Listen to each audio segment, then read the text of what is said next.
now in just 5 days with expedited service.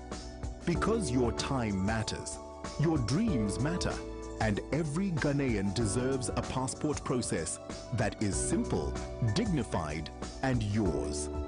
The Mahama administration is breaking every barrier, so nothing stands between you and the world.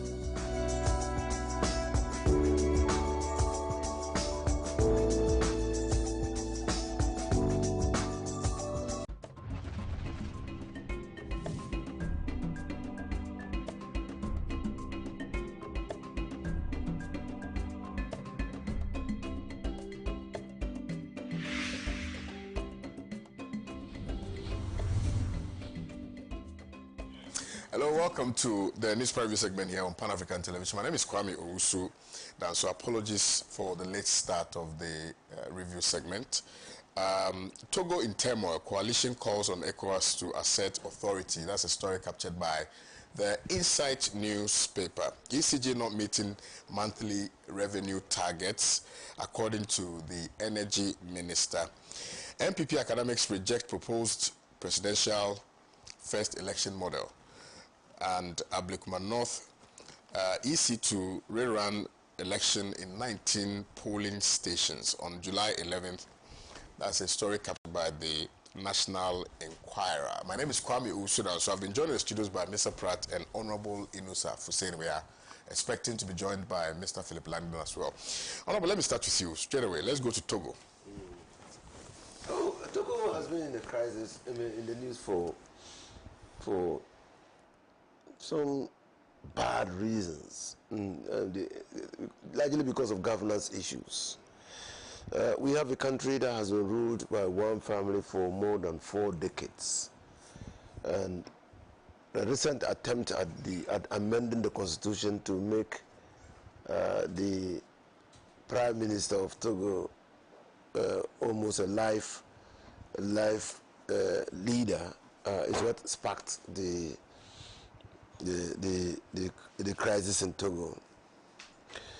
I believe that the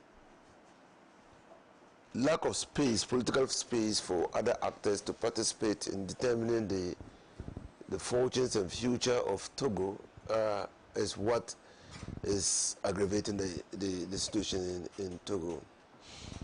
Now, we have always lamented the inability of ECOWAS as a regional body to intervene in such situations. And I'm not surprised that the coalition of Togolese political parties and elders and leaders in Togo are calling for ECOWAS to assert their authority in Togo. How they will do that, I can't tell, because when the constitution was being tinkered with and to make Yadima almost a life president, we did not hear condemnation from ECOWAS. And this is what normally precedes violence and lawlessness in countries that have attempted to change their constitutions to suit their political leader. You recall that of Guinea and the emergence of Dumboy. You recall the Ivory Coast itself, our closest neighbor. And these situations where presidents or prime ministers sitting at the helm of affairs use state institutions to suppress the people and also elect themselves as leaders or tinker with the constitution is what is now clearly the bane of West African countries. Togo itself, this appears to be the second time they are doing that. On the demise of the Nyasingbe, it was provided in their constitution that the Speaker of Parliament ought to take over. That didn't happen, did it? I mean, because again, there was the constitution was changed to make it impossible for the Speaker.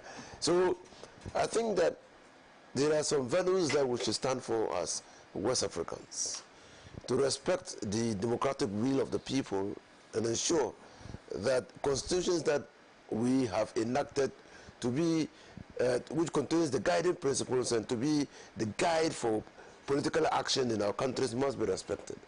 And immediately we begin flouting the express provisions of the Constitution or tinkering with the constitutions, then we provide the basis for civil disobedience like is happening in Togo. It's very unfortunate. I simply do not know why for Nyasimbe wants to hold on, but clearly the people in Togo and some people in Togo, I mean, we cannot discount the fact that he has supporters in Togo, but some people in Togo think that that is not the best way to go, and ECOWAS should intervene to see how they resolve this matter quickly. Okay. Well, let me welcome into the studios Mr. Philip Landing. Good morning. Good morning. You look resplendent.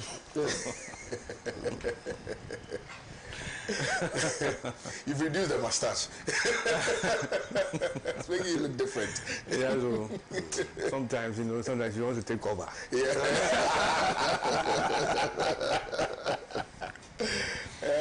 Your friend has been named as a board member. Yes. For, I believe, GMPC. GMPC, yes. I sent him a message of congratulations. He's done well. He's very interested in that area, and he's been a serious advocate.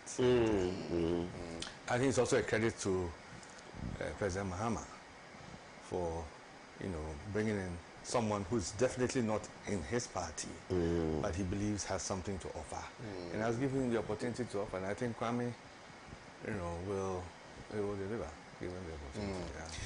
All right, so let me remind the viewers that we are streaming live on Facebook and we are streaming live on YouTube as well. So for those of you who may want to send your messages, you know where to direct them, either on Facebook or on YouTube, as well as our text and WhatsApp number. And I will be glad to read them here for you. Let me come to you. I'm sure you've been following events in Togo. Yes. First of all, thank you for the invite and good morning. And good morning to Senior Kwesi. And my good brother, the Honorable, I haven't seen him. I know he's been away. He's been farming. Yes. Chief farmer. Yes. Yeah. Anyway, the issues in Togo have been quite worrying, especially for us in Ghana, because we are so close with them, not just geographically, but in terms of our family links, our business links, and so many other linkages. Every weekend you find Ghanaians and Togolese crossing the border constantly to attending each other's funerals and other social events. We are so intertwined. So when these problems start like that, of course, it is a source of concern for us. And what I noticed about it also is that I have been trying to follow it, but I realized that the media, when I say media, I'm talking about traditional media, has not been covering it so much.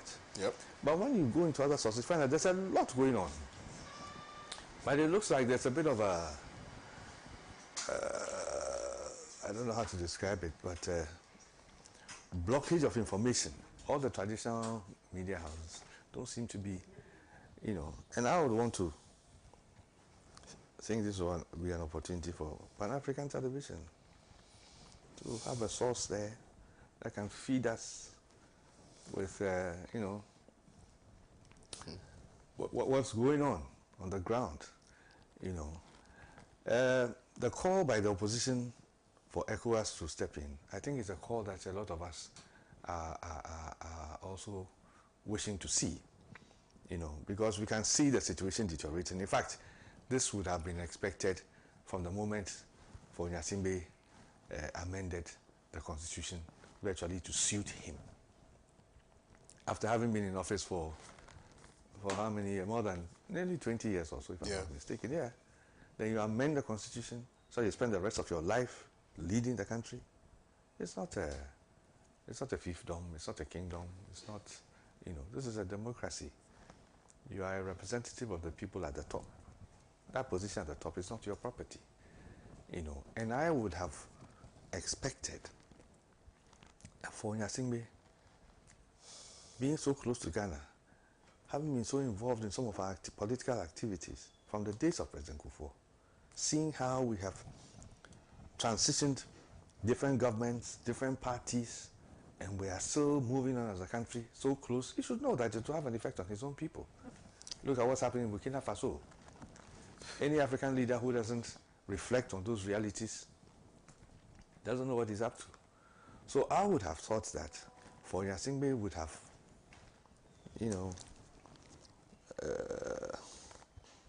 that wisdom would have come to bear on how he would have gone about things. But the way he's gone about things is recipe for disaster. And my other regret too is that ECOWAS has been silent. ECOWAS by now should be behind the scenes doing, making some serious moves with him. In fact, from the moment he started to amend the constitution, we don't have to wait for it to get to this point, because it can only get worse. I mean, some of the footages we're seeing of the military brutalities. I mean, in Ghana, we went through those matters decades ago. We've gone past that. How can Togo be going through this? So I just hope that ECOWAS would sit up and do something, because frankly, it is not the best. What for Yasingbe? Ouattara did it. Everybody sat down, but it's not the best. It's not the best. Just to amend the constitution to suit, after having been in power for so long now. And even the way he went about it is so wrong. The way he's handled the opposition and everything, the military is virtually like his private, but even that is no guarantee. Let's look at what happened in, what was it? I can't even remember. Where the president put his own nephew there as the head of the military, and he ended up overthrowing him. So these things are not helpful. Thank you. So I just hope very sincerely that ECOWAS would quickly, I mean, I think Tinubu is still the president of ECOWAS. Right? He's having his own internal problems with his own political party and the other opposition parties. But I think it is important that ECOWAS, behind the scenes, seriously start making moves to address the situation, de-escalate it, and let some, and come to sit down with the opposition and the government. It's not a matter of just dealing with the government. You should deal with the opposition as well.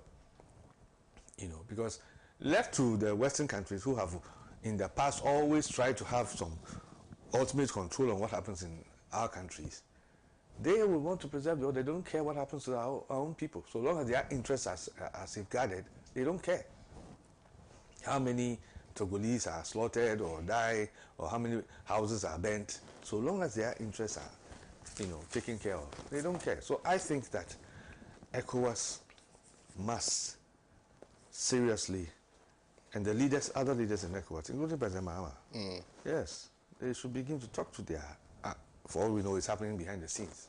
We cannot be sure. But let us see more action so that this matter is, curtailed, the situation is arrested, peace is brought back to Togo, and the political situation is, addressed in a way that will appease all the parties, in all the political parties in Togo. Well, thank you very much, Mr. Lande. Let me seize this opportunity to say a special good morning to one fine police officer who is the commander for anti-land guards at the Regional Police Command, Commander Nafiu. You're doing a very good job. Good morning to you. Mr. Pratt. First of all, let me express my utter disappointment in the leadership of the Togolese opposition. The leadership of the Togolese opposition does not appear to be acting in sync with the population. And that's a problem. There's a huge gap between the leadership of the opposition and the people of Togo. Now, only recently, about 2 weeks ago, a survey was conducted in Togo which showed that 70% of the Togolese people want to opt out of ECOWAS and to join the alliance of Sahel states.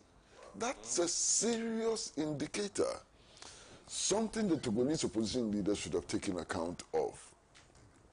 But here they are, as usual, appealing to ECOWAS leaders to intervene in Togo and to restore democracy.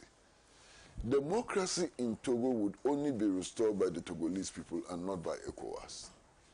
First of all, because ECOWAS's record is not a record of promoting democracy.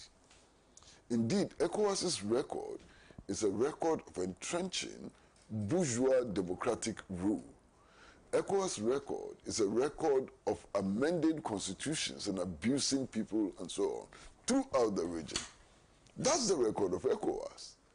Indeed, listen, when Alassane Ouattara came to power through a French-inspired military intervention, or a military intervention in which the French participated, all these ECOWAS leaders hailed Alassane Ouattara. When Alassane Ouattara amended the constitution of La Côte d'Ivoire, they hailed him. When the Malian leader amended the constitution, which led to all kinds of crises, leading to the coup, which brought the current leadership in place, ECOWAS leaders went to his inauguration and saluted him.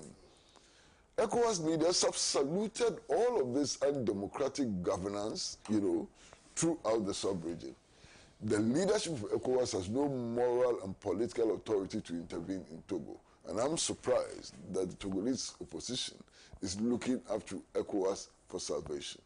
That's the first point I want to make. You see, if you listen to many people in Togo, the point they make is that the Adima family has been in power for too long. It is true. Indeed, if you look at leadership in Togo, it's clearly hereditary. It's based on the bloodline and so on. And I find that objectionable. It is not much different from leadership in the UK and other places where it's based on the bloodline. I mean, a lot of people think that the UK is a democratic state. It is not. You have more than 800, people in the House of Lords who can change laws and so on, but who have no mandate of the people. They are appointed by the king or queen or whatever, So I think we have to go deeper and to talk about how to instill democratic values, real democratic values, which will lead to the establishment of a government which is controlled by the people, a government which will work in the interest of the people and ensure that people's living standards are uplifted and so on, So yes, it is true that the Adima family has been in power all this time, but we have to go beyond that. Otherwise, what we'll be calling for will be mere change. Change Foreign Singbe and bring somebody else. You can bring somebody else who can be worse than Foreign Singbe and so on. So I think we've got to look beyond just this fixation with the one family which has been in power in Togo all this time and look for real meaningful change for the Togolese people. And I think that the Togolese people deserve real meaningful change under these, circumstances. Now, right now, I'm seeing stories and I'm seeing footage, camera footage, of very, very horrible things in Togo. I mean, I'm sure all of you have seen these videos of people being killed with cement blocks. They are not even shooting to kill. They are killing people with cement blocks, smashing their heads and so on. I mean, a couple of days ago, there were stories about dead bodies being found in rivers and so on. This is horrific. This is unacceptable. In 2025, we cannot accept this. And it is important for the Togolese leadership to begin to respect the democratic rights of its people, the right of free expression, the right to demonstrate, and so on. It's important that the Togolese authorities begin to respect that.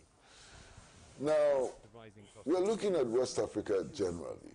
And many of the problems we have are actually problems which are imposed by the colonial authorities. Some choose to call them colonial masters. I refuse to do that. They're not our masters. These were usurpers of power. These were criminal gangs which came into our part of the world and stole everything that we have. You understand? So we need to look, for example, at French presence and interference in West Africa is key. Look, if you take all the French-speaking countries, you know, in Africa, all of them keep their foreign reserves in the Central Bank of France. All of them.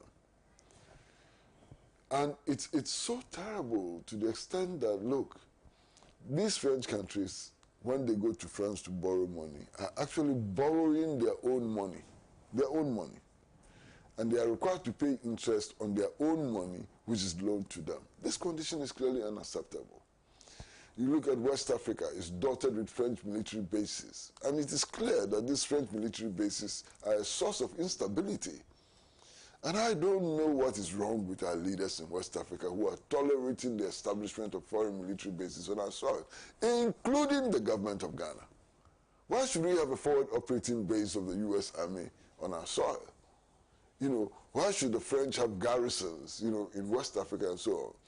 So part of our quest for democracy would be to remove these vestiges of colonialism, to remove these vestiges of colonial power in the sub-region and begin to look for better integration. Integration which goes beyond lying prostrate before the Western powers and so on, and building a new West Africa, an entirely new West Africa of a free people, an entirely new West Africa whose development is based on the principle of self-reliance, you know, and solidarity amongst our people and so on. That's the new West Africa we need to build. Look, many of the countries in West Africa are non-viable. Many of the so-called independent states in West Africa are non-viable. And their non-viability can be traced to 1884, when Otto von Bismarck invited his other European counterparts to come and sit around the table and demarcate Africa on the basis of their so-called interest to carve Africa into spheres of influence for the Western powers. The result is the creation of non-viable states. The result is the creation of divisions amongst people who ought to be united. And I keep telling this story all the time. You go to the Ghana-Togo border, you find one house, the kitchen is in Togo, the bathroom is in Ghana. It simply doesn't make sense at all. So we should be inspired by the ideas of Osajifo, Dr. Kwame Nkrumah, Modibo Keita, and others, and build a united West Africa. You know, ultimately we need to build a united Africa. But if we can start with a united West Africa, if that is what is possible, let us do it, and let's build West Africa on the basis of democratic principles, on the basis of the principles of egalitarianism and so on. We can build that West Africa. We can build that West Africa. We have a duty to build that West Africa. And that is why it's important to begin to look at projects like the West African People's Organization. The West African People's Organization, which brings together trade unions, youth and students movements, women's organizations, and political parties, you know, thinking together and acting together in order to create, you know, the United States of West Africa, you understand? And I think that is a good effort that we need to support. We need also to have a clear understanding of our history. Because if we had a clear understanding of our history, perhaps some of the development models we crave for will be rejected. We have been told over and over again to adopt the Western model of development. Every day they are preaching to us, adopt the Western model of development and so on. Kwame, it is not possible to adopt this Western model of development. Excuse me.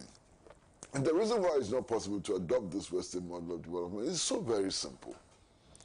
How did the West engage in the accumulation which led to the establishment of their modern capitalist states? What kind of accumulation led to the West becoming what it has become today, apparently developed and so on? It is the slave trade. The transatlantic slave trade enabled them to accumulate the resources which took them to where they have gone today. Today, which of our states in West Africa can profit from a slave trade? It's an impossible option. You know, there are no slaves anywhere where we can go and capture to come and work for us for hundreds of years without pay. That option is closed. Many of these Western countries benefited tremendously from the colonial experiment. Which countries can Togo colonize today? Togo, which country can it colonize? Which country can Burkina Faso colonize and so on? So that option is also clearly closed to us. Today, France appears to be prosperous because of the exploitation of Niger, its exploitation of Niger, its exploitation of Mali and so on. Look, when the French dominated Niger, Niger was classified as one of the 3 poorest countries in the world. 1 year after Niger shook off French domination, Niger became the fastest developing economy in the world. Doesn't that tell us something? So I sympathize with the people of Togo. I am abhorred by the killings I see. I'm abhorred by the denial of democratic rights and so on. But we need to get our options right. You understand? We need to get the picture clear. And we need to be in a position to see what is happening in Togo as part of the awakening of the African people. And that awakening needs to lead to a situation where our people can and must choose the system, their own system of government. They must be able to elect their own leaders. They must own their resources, and they must exploit these resources for their own benefit. That should be the goal of the revolution which is sweeping through West Africa. And don't be deceived. That revolution can only expand to engulf more states in West Africa. It is going to happen, and I predict that it is happening, and it will happen. Well, thank you very much, Mr. Pratt. Well, Mr. London, I'm sure you've been following events in MPP. A press conference was held, I think yesterday or 2 days ago, in which some people in academia are indicating to the leadership of the MPP that this premature,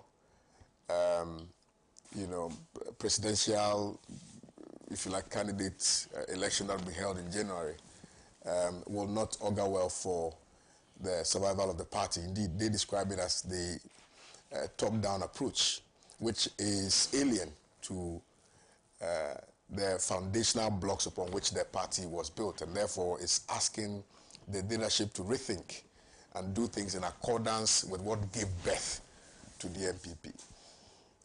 What will be your position in respect of this matter? Well, first of all,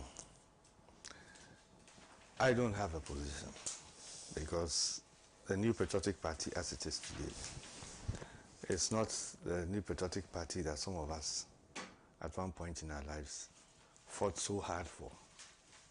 It is a completely different party. So if the party has decided to do this new approach, which is fundamentally alien to the original principles of the party, then for me it's just another reflection of what the party has become. Another thing about what the MPP has become is that the party doesn't seem to listen to anybody or anything, what anybody says. And this has been the way the party has been going for quite some time now. In the past, when the party speaks, the leadership listens, because they know that they hold their positions by virtue of the members and grassroots sympathizers of the party. So are constantly anxious to be in tune with the feelings and aspirations of the virtual rank and file of the party. But in the recent past, it appears the situation is entirely different. So, first of all, I'm not surprised about this turn of events. And I don't really take a very keen interest on what's going on there, because the kind of enthusiasm I used to have, it's not the same today. I have very close friends there, I will not lie to you. Good friends. But the party has changed. And the sad thing is that the more these things happen, the more less attractive a party appears. Even to the same rank and file who are so passionate about the party, or have been so passionate about the party. The last elections is a reflection of that. The number of people who abstained, the number of people who showed less enthusiasm is clear. The party does not appear to be addressing that. It just seems to be pursuing virtually the same path that it was pursuing before. So, so far as on my part, I am not entirely surprised about these recent developments. The other developments that I can foresee will happen, it is not my place to say it now, but I can tell you, I'm very certain about certain things. Taking the trend and the way the party has metamorphosed into what it has become, and the way it is going, not seem to have learnt any lessons from what has happened in the past. It is most unfortunate. And if the party had attempted to listen to even internal criticism, and mind you, criticism is not enmity. If I criticize you, doesn't mean I have a problem with you. And maybe there's something you've said or done, a position you hold that I'm criticizing. It has nothing to do with you as a person. But in the recent MPP, any critique, which was a tradition in the party, is taken like you are an enemy and you are branded. It's not the best. It's not the best, and that in itself is not healthy.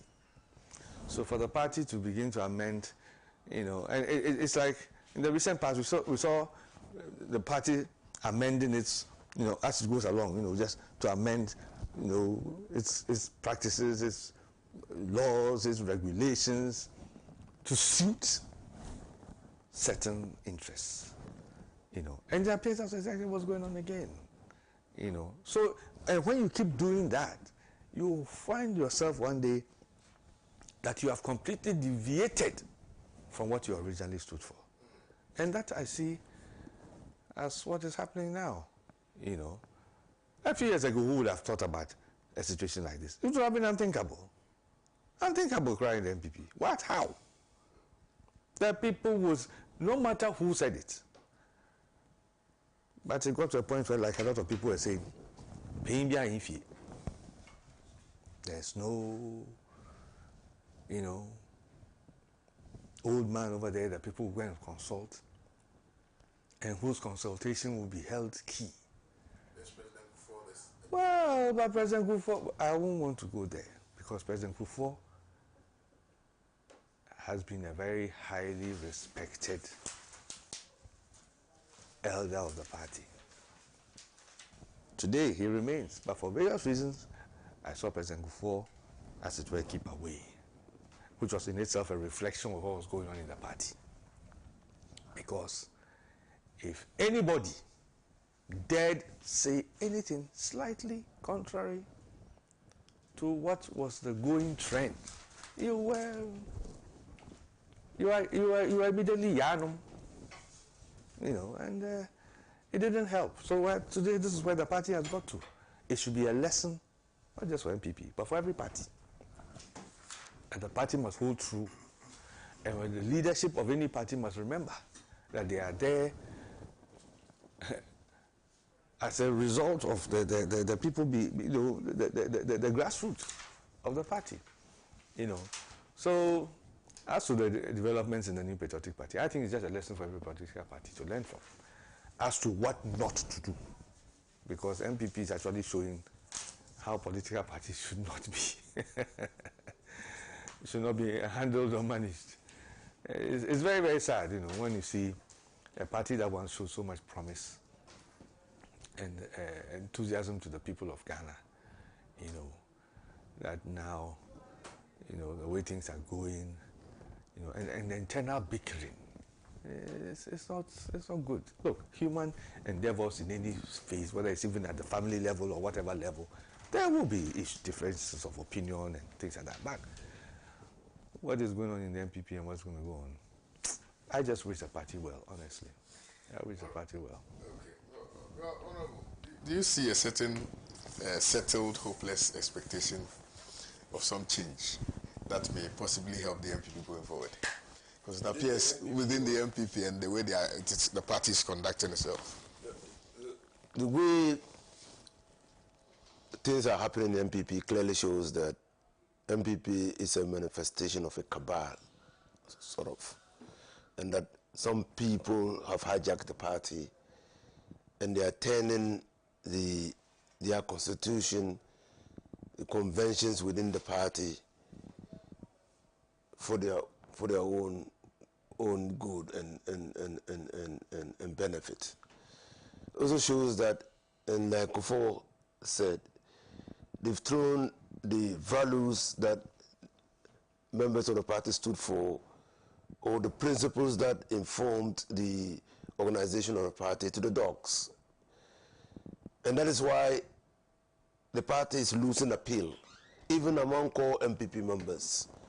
I mean, we have been told that recent polls show that the total membership of the party have dropped from 32% to 30%.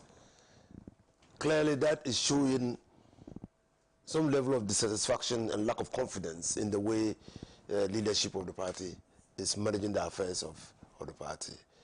And I see all that being a culmination of an inordinate desire by some people within the party to hold on to the party. And they will do anything, or they will stop at nothing to ensure that they manifest their intentions. I mean, all of us are political actors. All of us sitting here have been political actors.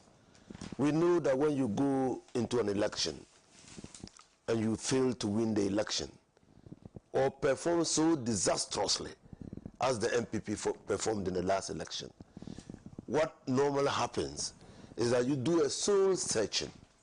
You do a soul searching to know why you performed that way, especially when you went into the elections thinking that you would win and expended a lot of resources to be able to win and cranked your machinery into operation, and you lose by the largest margin ever recorded in the Fourth Republic. I mean, people should do soul searching. I mean, this is not the time. So for you to know that the party is in decay, people are not even worried about their disastrous performance in the 2024 elections. They are already gunning for positions within the party. You have not built the party and you are looking for a position. I mean, how can a horse of broken legs be ridden into battle? You cannot. How somehow the MPP leadership presently are failing to see the fact that their horse, their vehicle has challenges, and that they need to put their vehicles in good shape to be able to prepare for the next elections. And that's what they're doing, what they're doing. We know that when you fail to win elections, you need to start a confidence building mechanism within the party. So you go down to the grassroots. Look at the branches. In the MPP, they call them polling stations. Who are those who are there?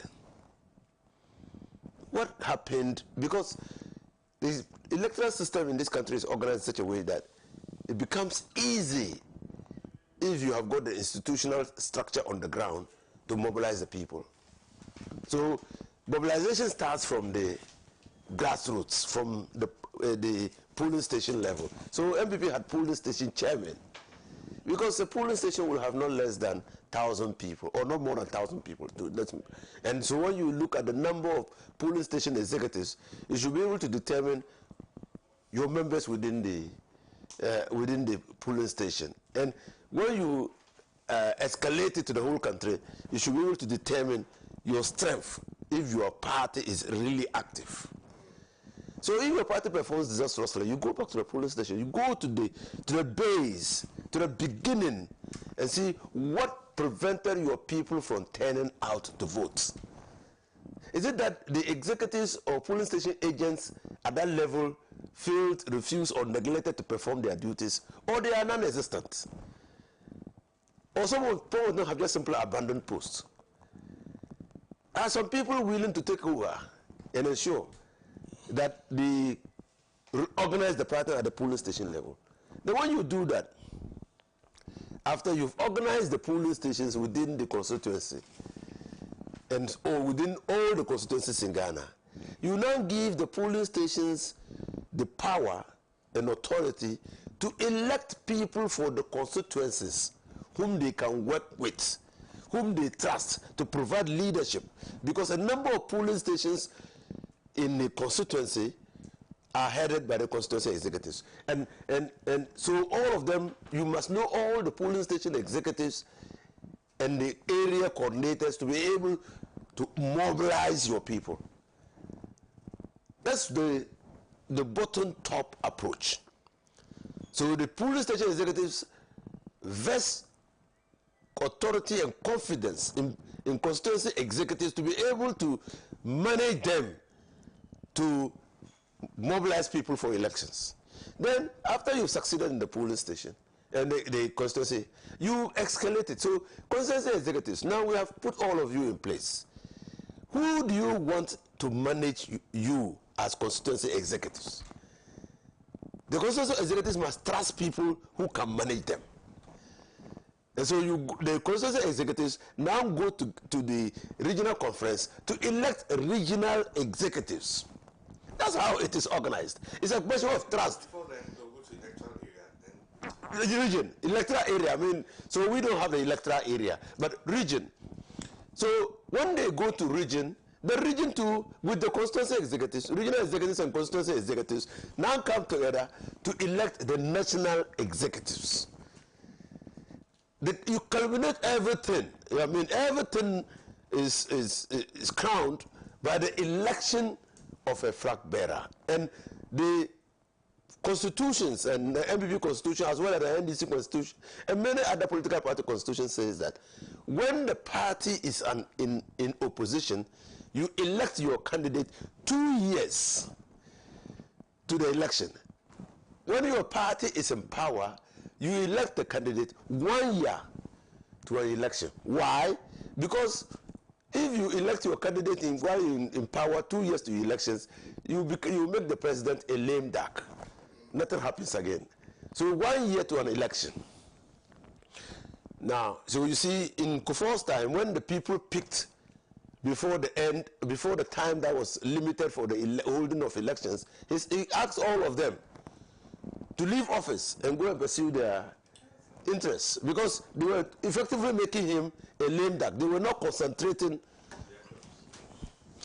Now then you just sit down one day and hear that the MPP is going to have a national conference. They even don't have a chairman now, because the chairman is sick. And that they were going to have a national conference. And that the elders of the party, together with the regional chairman, were meeting at Alisa to consider the way forward for their party. Then out of the blue, that national conference, irrespective of the prescription of the Constitution, which says that you elect your president 2 years to an election, and the fact that there's an organizational structure which can culminate into the election of a flag bearer, put everything aside. And then the national executive, the national conference then says that, oh, for the purposes of this election, we are going to elect our president before we go and organize the party. We are going to elect our flag bearer. Before, who tells you that when you organize the party, the people who will emerge at the grassroots level will support your candidate? Who tells you that? So, I mean, I can tell you without looking into the magic bowl that, look, if they move ahead with this, their formula, they must be prepared for a disastrous defeat. Because people are just seeing that what they have done is try to impose a candidate on the on the executives who will subsequently be elected and asked to work for that candidate. I mean, that would not be their candidate. That would be a candidate of the national conference. And so it's a matter of worry. We are commenting on it because as politicians, Ghana will work better if political parties are strong. So that's why we are commenting on it. But clearly what MPP has done, one, is trying to foreclose the avenue for any other person who wants to contest the election. Why? Because these people who are currently occupying those positions are those same people who voted for Dr. Mahmoud Bawumia. That's their gamble. They are the same people who voted for him. And so you are not seeing that them saying that, oh, this man, Dr. Mahmoud Bawumia, is rich in ideas. They're so rebranding and remarketing him in terms of ideas. Not in terms of performance, in terms of ideas. And clearly showing that all these people who are now putting themselves out there to contest for the leadership of their party lack ideas or rich ideas. Now the national executives too are hell-bent on keeping their positions. From general secretary to deputy general secretary to organizer to youth, all of them want to maintain their positions. And they are tying their lots with Dr. Mahmoud Bawumia. And so that's why they are moving together with an arrangement that seems to be usurping the constitution of the MPP, but they are okay with it. So I'm not surprised that academics within the MPP are saying that, wait a minute, what you are doing, is it supported by the constitution of the party? Because that is the basic law that regulates the activities of the party. Is it in tandem with the constitution?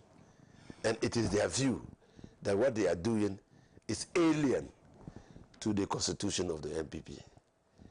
Well, how they will manage it, I don't know. But clearly, if a group of people masquerading as Democrats try to take steps that appear to project them as non-conformist to the Constitution, it must be a matter of concern and worry for all the Democrats. And the earlier they sat down and reorganized their party in terms that are in line with their Constitution, the better. Well, thank you very much, Honorable Inusa Fiseni. Mr. Pratt, let me come to you before I read some of the messages here. I think the New Patriotic Party should take the comments of former President John Ajikun Kufuor seriously. It is former President John Ajikun Kufuor who has said that given the abysmal performance of the New Patriotic Party, the leadership of that party over the last 8 years ought to apologize to the people of Ghana and to show that it has something new to offer. I think this is very mature advice, and if they took it, it would be quite beneficial. You see, 6 months ago, we're under the rule of the New Patriotic Party.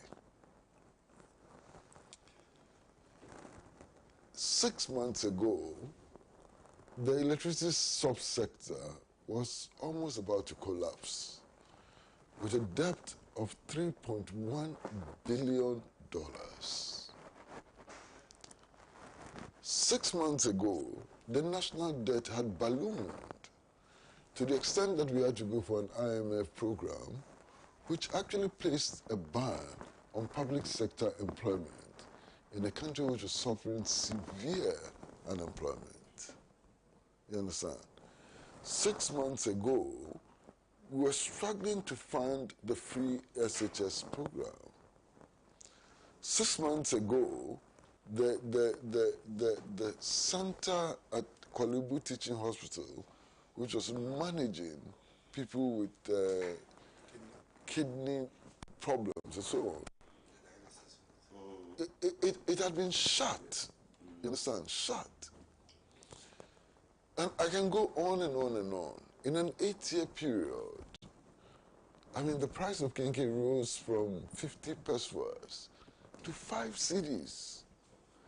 In an 8-year period, the value of the cedi so fell that we had to exchange the cedi at 16 cedis to $1, and it was continuing. You know, there was no stability in the currency market. Now, as a result of all of this, the people of Ghana voted and made a clear statement. The defeat that the New Patriotic Party suffered in the last election is unprecedented. You understand? Unprecedented in recent history. In 1951, they suffered the worst defeat, you know, but unprecedented in recent history. So the leadership of that party needs to sit down, to reflect, to find out what went wrong, and to assure the people of Ghana that it has the capacity to change. That is not happening. What is happening is a mad contest for who will become the presidential candidate of the party.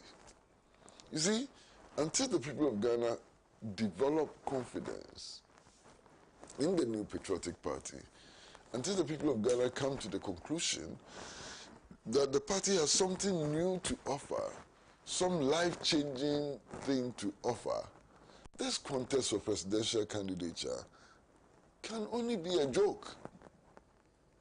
Look, recently, we were told that 60 members of parliament trooped to Dr. Baumia's house to pledge allegiance and support to him, you know, as a candidate for the 2028 elections. The question I ask is simply this. These 60 members of parliament, didn't he support his bid, which ended up in embarrassment? They did. So what is new? And if these were 60 MPs who opposed him, who were coming on board, perhaps it will make sense, it will make a difference. These are the same MPs who supported him and pushed him into doom. So what does that mean? And then we are told that metropolitan and district chief executives also trooped former to go and pledge allegiance. What does that mean? It means absolutely nothing. You understand? So, look, and I'm being very honest here, Dr. Mahmoud Bawumia, as an individual, as a person, not as a flag bearer and so on, I think he's a nice chap. But you see, countries are not ruled by nice chaps. Countries are governed by people who have experience, who understand the national problem, who have solutions to the national problem, and who are able to mobilize, and so on. Okay? So Dr. Bawumia is a nice chap. What does that mean? Absolutely nothing. It means absolutely nothing. In any case, right now, scientific surveys suggest that more than 70% of the Ghanaian population still have confidence in Mahama. President Mahama is enjoying a honeymoon. You understand? His goodwill has not evaporated yet. In fact, right now, to oppose the Mahama administration is to court public disapproval. That's the situation in which we are. Okay? People are willing to forgive this administration, even when it makes mistakes and so on. The NPP does not seem to realize that, and is embarked on some strange campaign. You understand? Some very strange campaign. I mean, 2 months ago, the NPP's main focus was to convince the people of Ghana that President Mahama would go for a third term. Where did that come from? I can't understand. And when they are challenged, they are all over the place. So, 2-3 months ago, their main focus was on creating the impression that President Mahama will go for a third term. Kwame, I would be surprised. I would be very surprised if the Mahama I know attempts to go for a third term. I'll be completely surprised. It will be completely out of character. In fact, it will not make any sense at all if President Mahama makes the move to go for a third term. And I know he's a sensible young man. He wouldn't make that mistake. You understand? So they should drop that campaign. It's not going to happen. Mahama is not going to go for a third term. I'll be surprised. Indeed, if he decides to go for a third term, I will oppose it. Publicly and vigorously oppose it. You understand? But I know that he's a wise person and he would not make that mistake. And campaigns which are based on conjecture and so on are meaningless campaigns because very soon the conjecture is exposed. You understand? So they should drop that. They are now busily opposed to the introduction or to the increment of the energy levy. Bitterly opposed to it, saying all kinds of things. And the main message they are sending is that every E-levy is the same because it starts with E. You know, so they are comparing the electronic transaction levy to E-levy. All of them starts with E and therefore they are the same. I mean, what childishness is this? The problem is that we have a power sector debt which is ballooning, and some estimates say that now it has reached $3.7 billion. Where is the NPP's alternative to resolving that problem? And I haven't heard any suggestion as to how to resolve that problem, how to retire that debt. In any case, this levy is not a new levy. This is a levy which was in place when the NPP was in power. And the concept is not new. In 2001, President Kufuor introduced the Toll Debt Recovery Levy. The same principle, the same rationale. So what are they complaining about? Now, this idea of electing a flag bearer sometime early next year and so on, it doesn't make sense. Look, it is not because their flag bearer was elected late that they lost the election so miserably. Because for the last 8 years, he was vice president, he had visibility and so, and yet he lost. So it's not about electing him early or late. That's not the point. And I think that they miss it. Now, the very structures who took NPP to election and failed so miserably are the same very structures which they are empowering to take such a major decision as the election of a flag bearer for the 2028 elections. Does it make sense? And many people have spoken against it. They won't listen. Many of their loyal party members are speaking against this. They won't listen. I mean, one of the latest to speak against this is my friend Eugene Boachi Entry. He has told them, it's not going to work. It's not going to improve our chances. They are not listening. President Kufuor has told them, it's not going to work. They won't listen, and so on. What are they in a rush to achieve? Another failure? They want to achieve another failure? It's up to them. You see, I've always said that genuine democracy thrives on the strength and vision of the political vanguard. In a bourgeois multi-party democratic era, that vanguard is made up of parties. Okay? So you need these parties to develop strength. NPP is developing weakness. Day after day is developing weakness. If the NPP becomes what it is becoming, if it eventually becomes what it is becoming, the democracy will be fractured. And listen, now you have the New Patriotic Party, whose leaders want to make Bawumia their flag bearer. It is there. Now, and my brother Philip London is saying he may confirm or deny or he may decide to keep silent. There is news that the movement for change is transforming into a political party. That will be announced in the next couple of weeks or days and so on. You understand? Its base is the New Patriotic Party. It is certainly taking something out of the New Patriotic Party and perhaps adding from other places and so on. That's a dent, a huge dent. Dr. Amuakun, what is called, Ba, has announced the formation of a party whose base would also be the New Patriotic Party. They should be worried about this. They should be very deeply worried about that. They don't appear to worry about that. They should go back to 1979 and look at what happened when we had the UNC and the what? And the PFP, you know. What happened? They haven't learned the lessons of 1979. Look, the MPP has many important thinkers. Many people who have a commitment to developing Ghana's democratic experiment as well. And I can go on and mention them. You know, many of them. You know, Kwame Pienu, Paul Afoko, and so on. So many of them, Kudum Pienu and so on.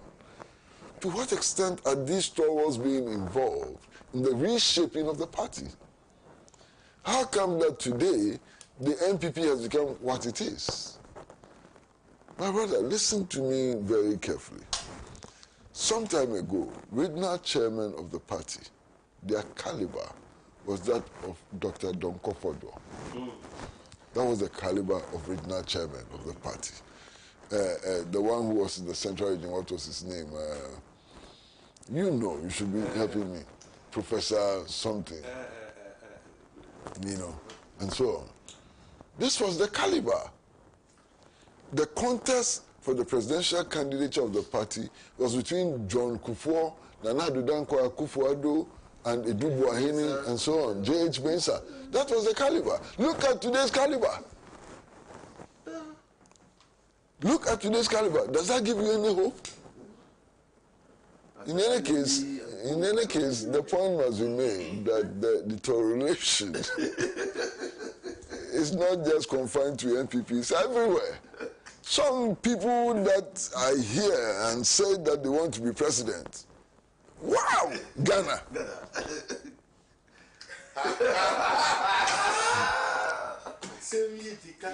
Mother,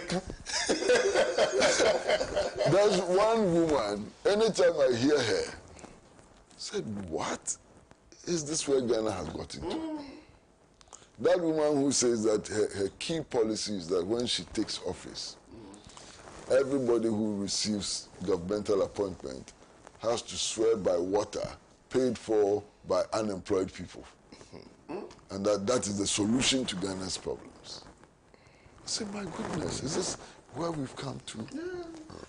And then there's the candidate who wants to dig a canal all the way from Jamestown to Swami, you know, to send the sea to Swami and so on. And I just wonder, is this where we're going to get? Master, let's be serious. I mean, let's really be serious.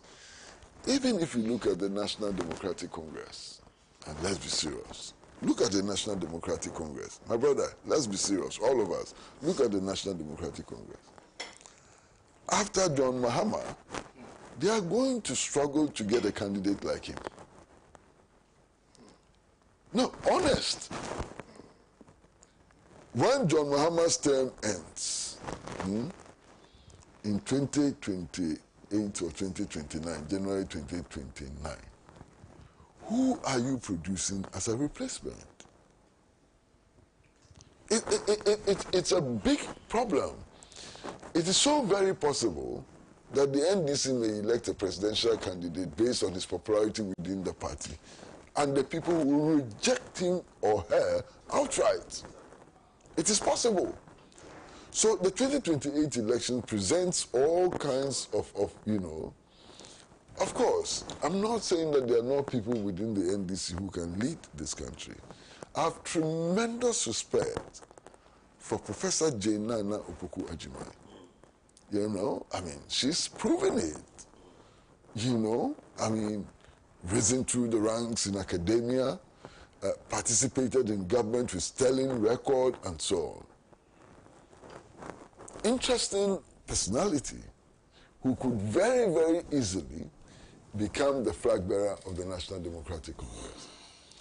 But all of us don't know her health status. I don't know. You don't know. You are a leading member of the NDC. I don't think you know. I don't know. You know? So would that become an impediment for her? We don't know yet. And if that becomes an impediment for her, who else is the party going to promote? My good friend Kojo Bonsu says he wants to be president. Kojo Bonsu wants to be president.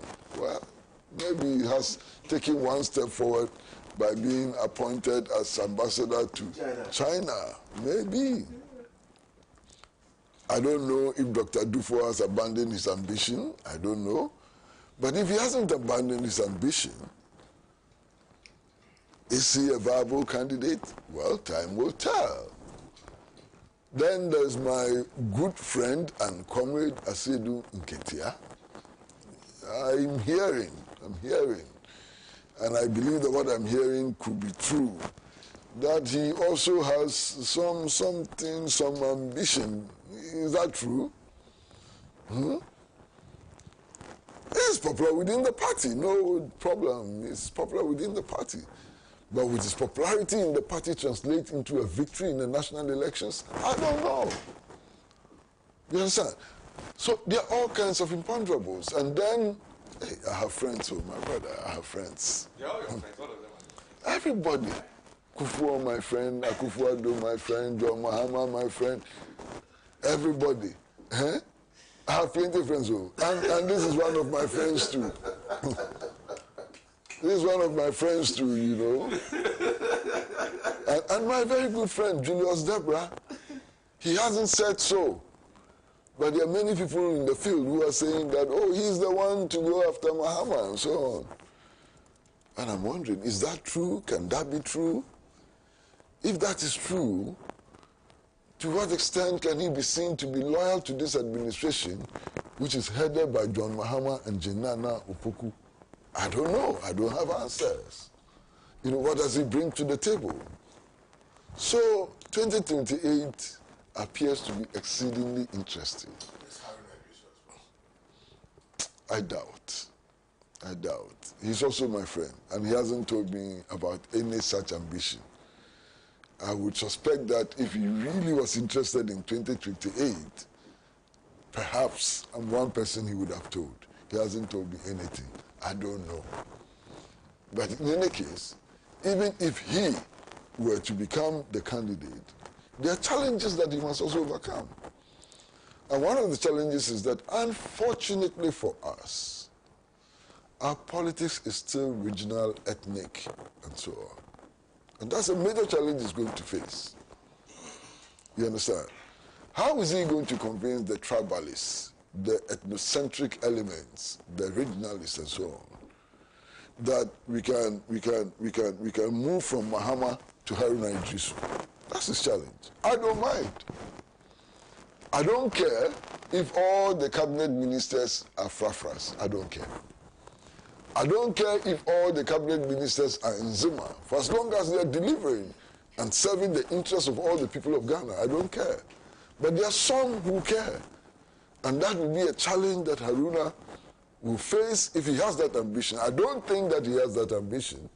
But if he had that ambition, it's a challenge that he's likely to face. Everything else told, 2028 is going to be interesting. And I want to be alive in 2028. I want to see 2028 happen and unfold before our eyes. Clearly,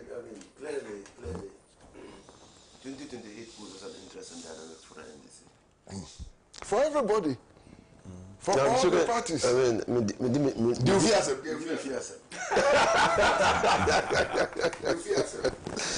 And have you seen Musada's post? I've seen Musada's post. Yeah, I've seen it.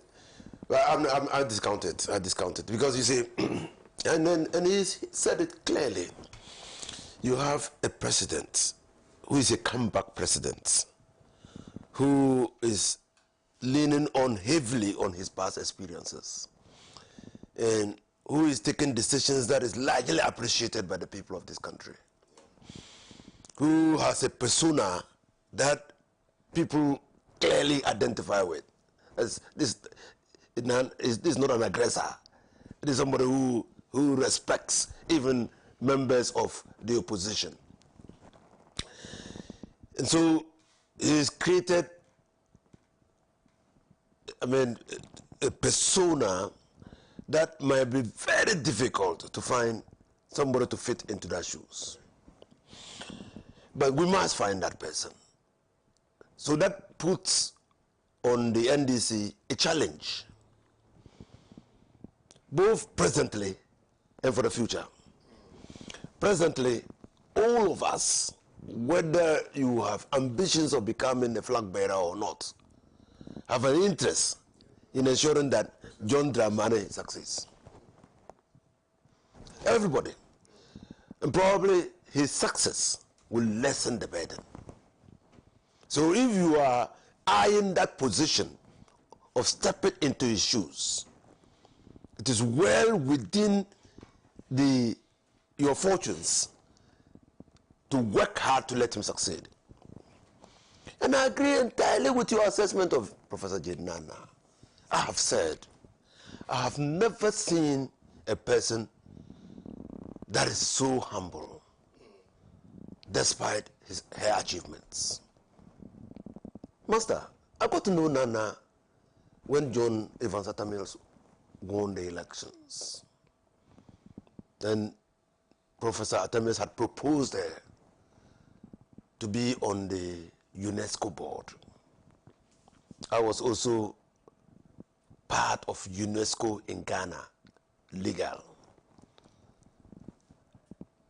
When we went to France to lobby for her to be on the board, Professor Nana listened to all of us in a way that clearly exposed her humility to me, and I have since appreciated her because you see, this was a person that was coming from the ivory towers. We had heard her name, what she had achieved in life, but even a commoner like me, when I was advising her on what we will do to get her to take that position, she sat, listened with rapt attention. A commoner who is a lawyer Yeah, proper governor. Allow him. So you see, but I agree with you. Age, to her health status. But she's also making vibes. Listen to her. 2 days ago, I listened to her. Delivered a message to the senior citizens. Crisp, straight to the point. Very presidential. But when we listen to people talking about who to succeed John, somehow her name is conspicuously missing. Do some people know what we don't know? Or is there an agenda? I don't know. But what I know is that the battle to succeed John will be a battle that will be fought on values, that will be fought on principles, party. That's the one I know. And that we are not going to take the idiosyncrasies of any particular person into consideration in determining who leads the party going into the future. Master, let me give you some very small advice. Yes. Not plenty at all, small advice. You see, there are those in the NDC who have started saying that Ghana is not ready for a woman president.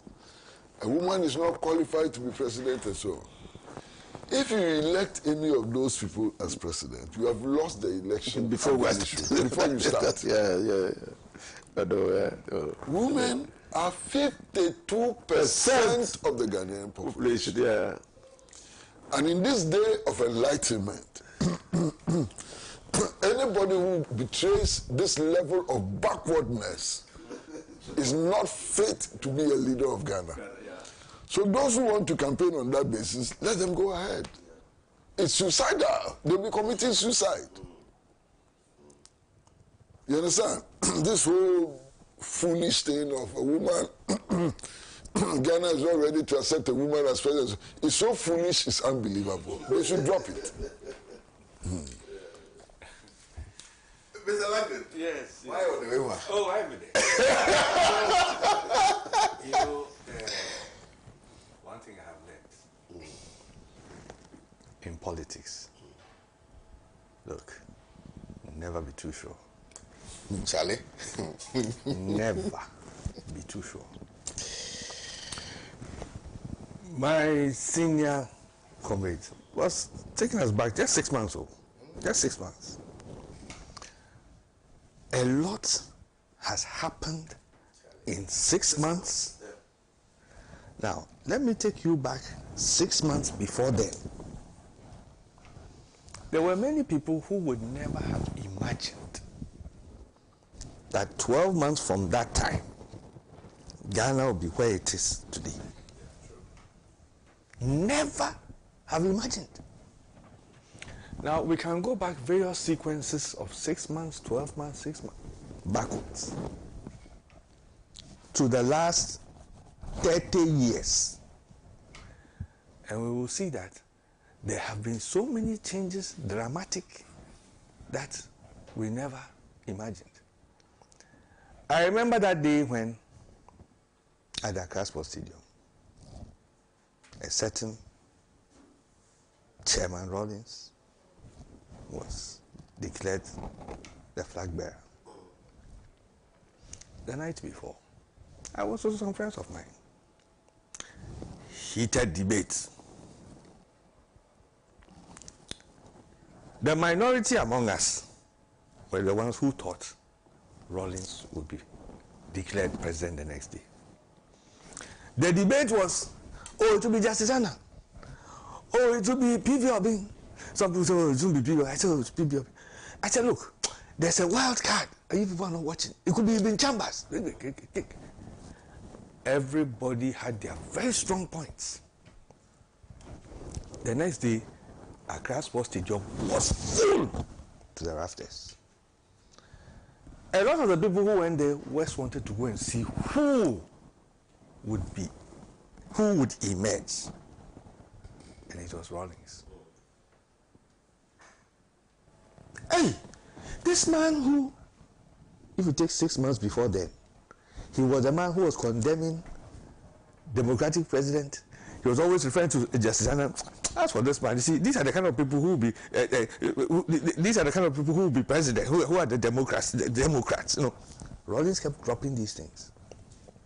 So a lot of people's minds, in terms of the general populace, had gone off Rawlings, and Rawlings was going to be leader, because people believed that Rawlings did not believe in multi-party and democracy, you know, and that he would never go that way.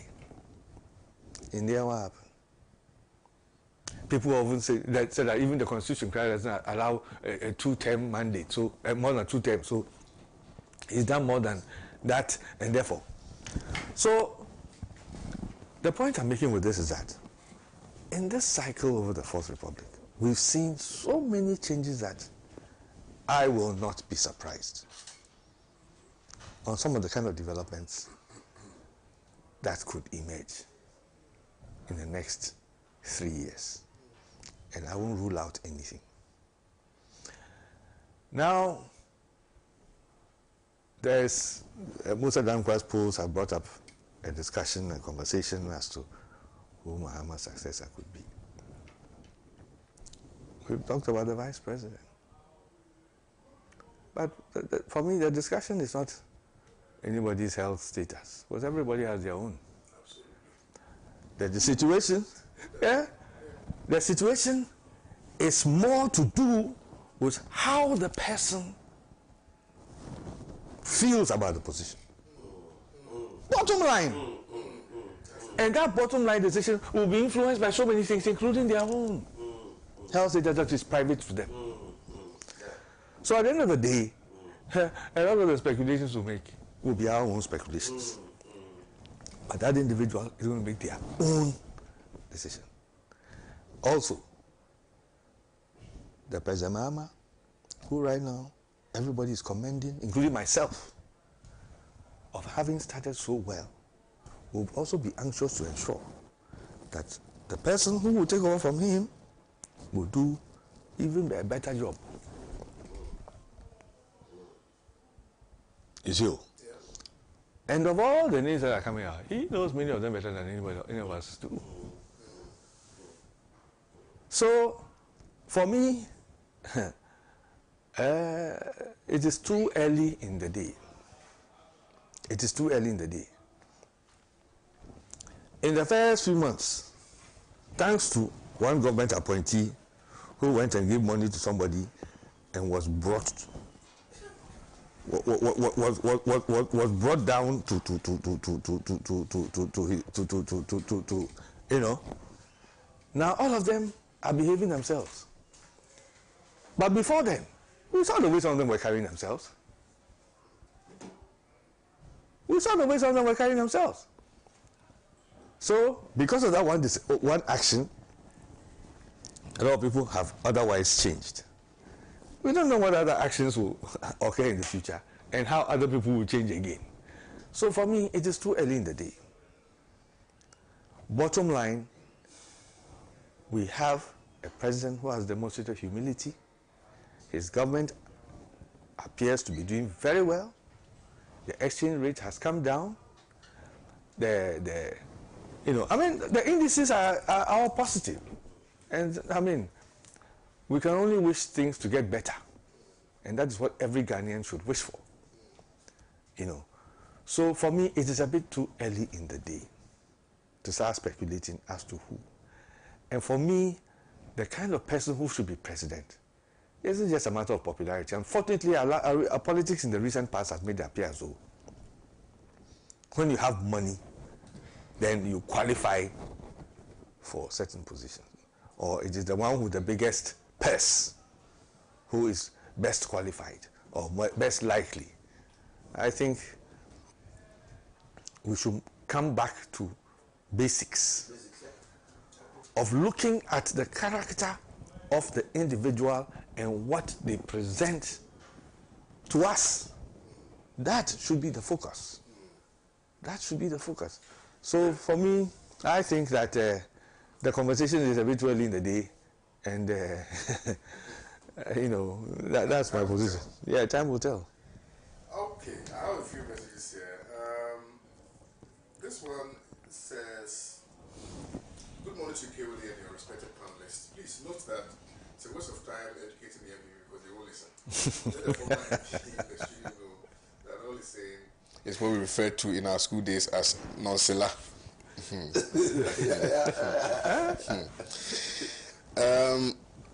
Good morning to you, KOD and Uncle Pratt and your panelists. It is sad that Togo is going through unrest, all because of the greedy nature of their president. I think the call on ECOWAS is in the right direction, and the president should note that if persuasion fails, force must apply. Suglo K. Ibrahim from Nadoli Kalio constituency. Bagbalaja Mauli says, "Until then, only time will tell," and I love the way you ended it. Yes, interesting times ahead, and I pray and hope and know you will be alive. Ghana will definitely decide at the end who is best. Good morning to you.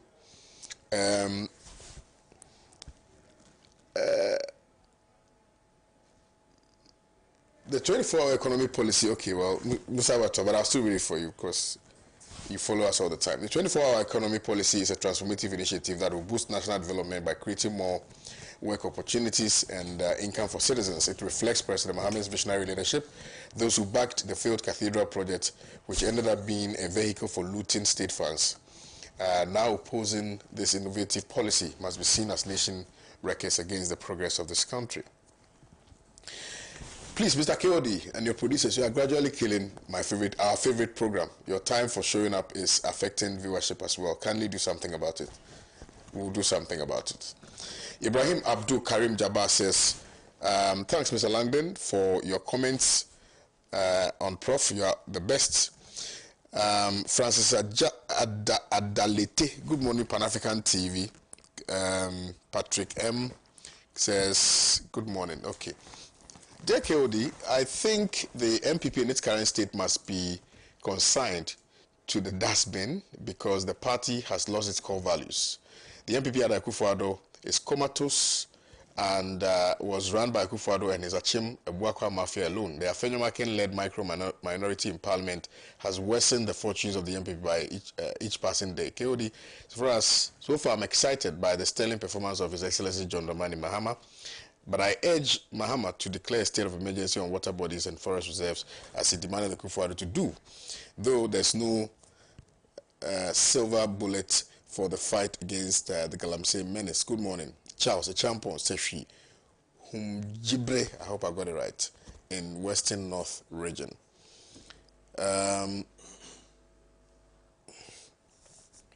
Uncle Pratt, as for the health of Vice President Nana, it will not prevent her from becoming president. Baba from Sagnarigo in Tamale. Good morning to you and your panelists. Ghana is working again under John Dramani Mahama. The NDC should concentrate on creating jobs and empowering the youth. Siri Idrisu from Savelugu. Good morning to you, Lawyer KOD. Thanks for the good work you're doing. Always watching you. KOD has been a monarch in Ghana. I have not seen him in a while. Hey, Amba Tyler, please come back. We need you. We've missed you. Good morning, Boss KOD, and your good morning to all your panelists, especially Mr. Pratt. I always want to find a day to question the submissions made by Mr. Pratt, but anytime I listen to his submission, I always end up learning something from him. I think Mr. Pratt has got sent. Ghanaians, we must learn something better. Surely from Mamobi sent in this one. The message are a lot, but let me try and look at the last issue. Oh, just about 7 minutes. The Energy Minister is saying that ECG is unable to meet its monthly returns. Honorable, briefly. But it's not news.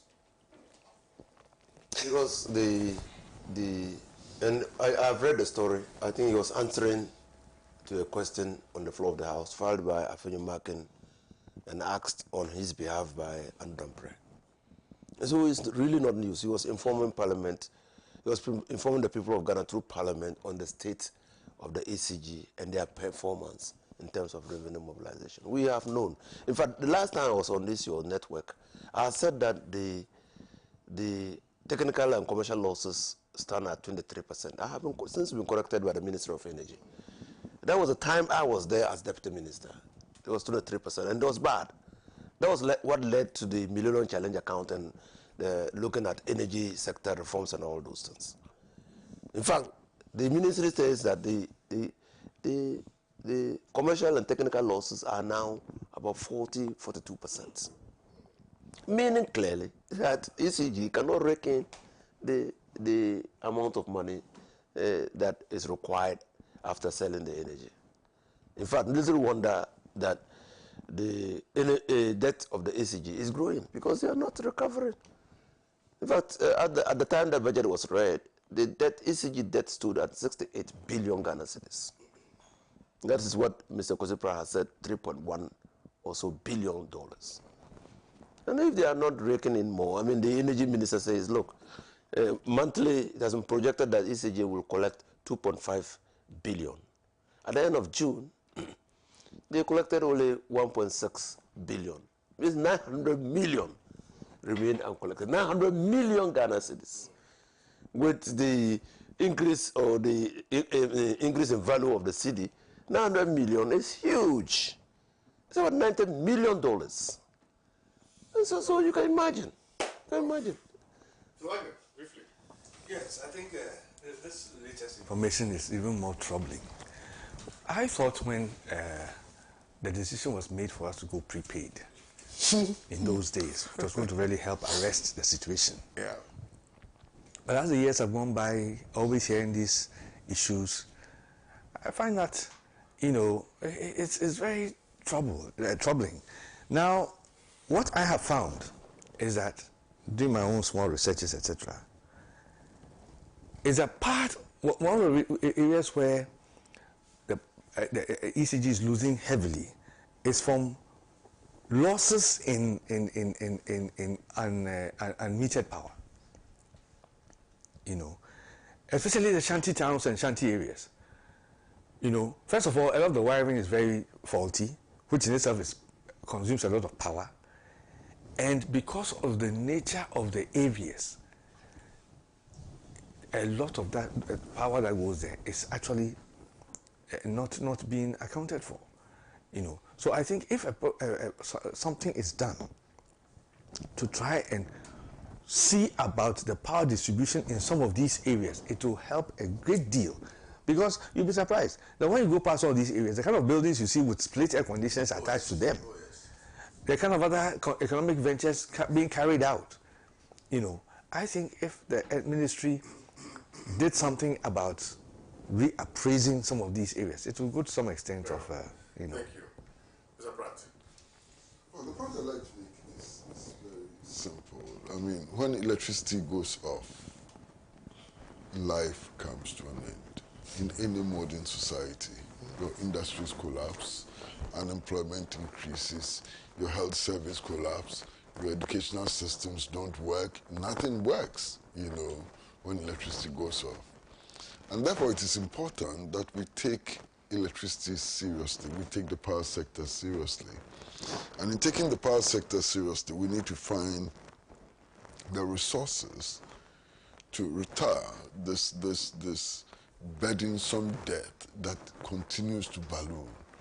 And I like to hear people come up with suggestions. Those who do not like the e-levy, come up with something else. Come up with something sensible, something that works, you know, and let's solve this problem because we need to have electricity. This one says, good morning to you, KOD and the panelists. In fairness to Rollins, he resisted the idea of transforming the PNDC into a political party and being its flag bearer until 3 months to the close of the Consultative Assembly. His agreement was largely due to pressure from the Keda group in the Consultative Assembly and Captain Chikata. Thanks, Salifu, Keda member of Consultative Assembly. One last message. This one says, it's from Kingston Bisnap Asimiga. Good morning, watching you live from New York City. I can never miss the Thursday panel. Very solid, rich in knowledge. And Justice is simply asking, if President Mahama is performing well, what prevents him from continuing from 2029? The Constitution. Martin from the assumption inherent in that is that of all the 32 or 33 million people, only one is sensible and capable. Okay. That's a serious assumption. It's damning and should not be encouraged. Well, there's a message from a very old man, so he says, even if Professor Nana becomes president and resigns later due to ill health, we prefer her.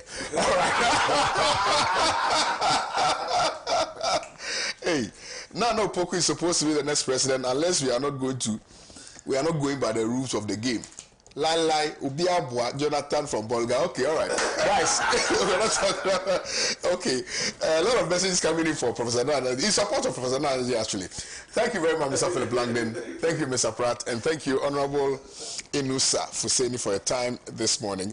Oh, somebody says, would you consider extending the show? Here, Masa, the other programs. Have a nice day. I'll see you tomorrow. Bye-bye.